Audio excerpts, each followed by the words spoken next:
for any calls for help this morning. There's still very dangerous conditions in the state, and people should wait to be given an all clear by their leaders before they go out. We know from previous hurricanes that it's often the case that more lives are lost the days following the storm than actually during the storm itself. Vice President Harris and I have been in constant contact with the state and local officials. We're offering everything they need. I must have spoken to somewhere between 10 and 15 mayors and county executives and all the governors. And in fact, starting this morning, we are getting direct assessments from the storm of FEMA from Director Criswell as well. Also, Florida Governor DeSantis, whom I had a chance to speak. And the Vice President and I have just convened a meeting this morning with the leaders of the Department of Homeland Security, the Department of Defense, including NORTHCOM Commander, who has responsibility for providing defense support to civilian authorities. And that apparently is going very well as from the Coast Guard and from FEMA we've received reports.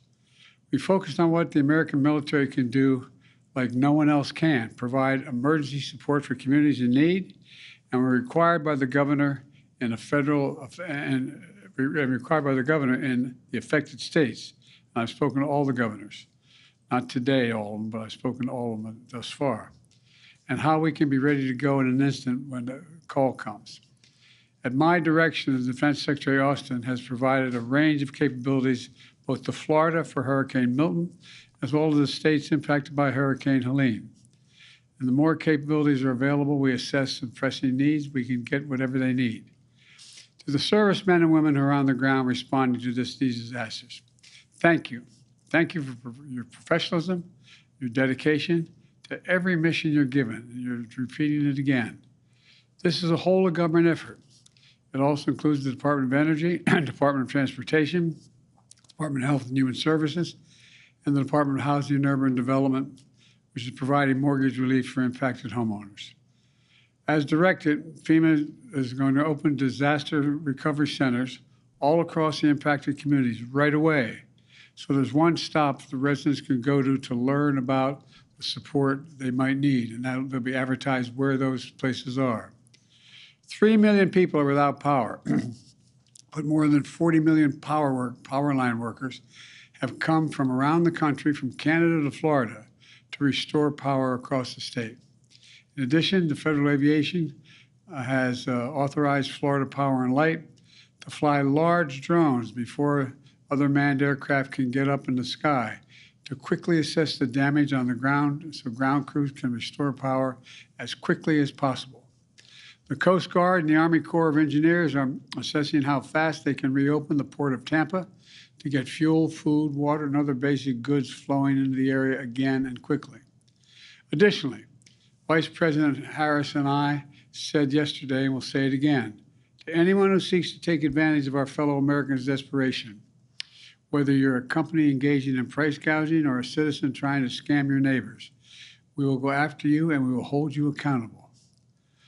Now, not only that, our fellow Americans are putting their lives on the line to do this dangerous work and receive death penalties. Some received death penalties yesterday as a result of reckless, irresponsible, relentless disinformation and outright lies that continue to flow.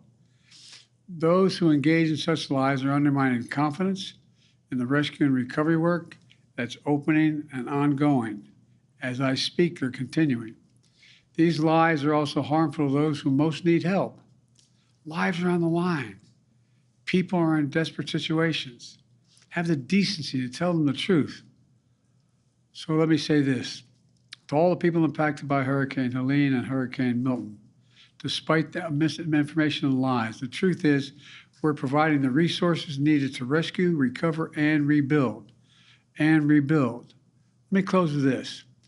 I know recovery and rebuilding projects can take a long and difficult time, but as long after the press and the cameras move on, I promise you have to pick up the pieces still. I want you to know we'll do everything in our power to help you put pieces back together and get all that you need.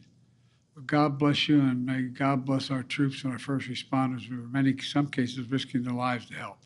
Thank you very much. I'll be reporting again tomorrow. Thank you. Mr. President, on FEMA funding, how much time does Congress have to act before FEMA or the SBA run out of money?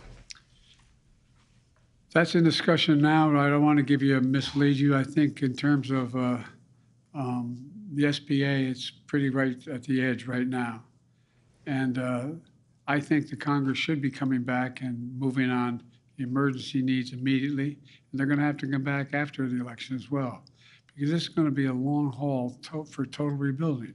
It's going to take several $1 billion. It's not going to be a matter of just a little bit. But we're providing now to make sure people have the emergency relief they need. The dollars just to be able to get a prescription filled, to get a baby formula done. All the things, that $750 that you're talking about, Mr. Trump and all those other people know it's a lie to suggest that's all they're going to get. That's bizarre. It's bizarre. They got to stop this. They're being so damn un-American with the way they're talking about this stuff. But there's going to be a need for significant amounts of money.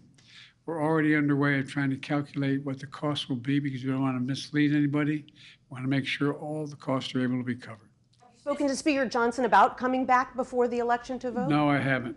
Mr. President, so are you calling on Congress to come back early? I think Congress should move as rapidly as they can, particularly on the most immediate need, which is small business. But are you The Vice President said yesterday that FEMA has what it needs. There's enough resources. That Congress does not need to come back, right? FEMA has its needs. That's different than SBA. Okay, so it's SBA. They need to come back and do SBA. Yeah, but they're going to need a lot more. Mr. President, what did Prime Minister Netanyahu tell you about his plans relating to retaliation? He's coming over to help with the storm. Mr. President, have you spoken with former President Trump at all? Are you kidding me? Mr. President Trump, former President Trump, get a life, man. Help these people. Will you hold him accountable? You said you were going to hold those accountable. Public will hold them accountable. You better than the press hold them accountable, because you know the truth. Do you plan to speak with former President Trump? No.